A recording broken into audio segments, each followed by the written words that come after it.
Mabisang gatang tulingan ang hain. Simulan ko na sa pagsisibak ng luya. Sunod tong bawang, sibuyas at kamatis. Sabay kunin natin at na itong mga aromatics natin. Dito naman tayo sa 2 pirasong talong. Hiniwa ko lang yan ng trektong hiwa. Tapos tong pechay, tanggalin lang natin yung matigas na parte. Pasunod natin tong 3 piraso nating tulingan. Napilipit ko na yung buntot yan mga par. At hiwain lang natin ito sa 2.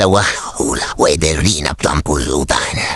Believe kan. Edis tayo ng kalan. Lagay natin tong 26 cm frying pan. Sabay ipan-fry natin tong mga talong. Pinabrown lang natin yan mga par. Sabay hanguin natin. Sunod natin isa lang tong tulingan.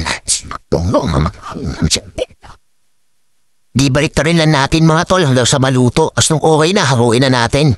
Sabay mabawas tayo ng mantika.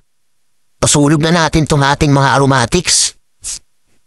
Samputsahin lang natin ng ganyan mga boss hanggang sa mag-translucent siya. Saan natin lagay itong ating mga pritong tulingan? Ilagyan ko na rin ng kalahating basong tubig yan, pasuka, pansyahan, tas itong siling berde at shrimp cube sinunod ko na.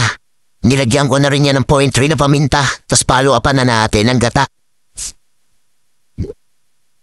Tas yan, tafan natin para kumulo siya ng maigi mga tol. Sabay buhos-buhos natin yung gata sa kanya ng ganyan. Saka ko linagyan ng konting patis. Tas itong ating talong, lagay na natin to pati itong pechay. Tas nalibagdag pa ako isang pak ng gata. Medyo nabitinan kasi ako mga tol. Tas nag-adjust na rin tayo ng lagay ng patis at suka. Tas yan, lutuin na lang natin na mga 5 minuto yan mga boss. At okay na itong ating mabisang gatang tulingan. Guys, pamilong yan ang iwanan. Nagkakaisang mga tropa walang bilang.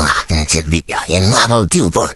Bawal man lamang lalo na buraot para sa pagkain malinamnam. Tagay, kampay, sige magsulputan. Di lang po pang ulam ko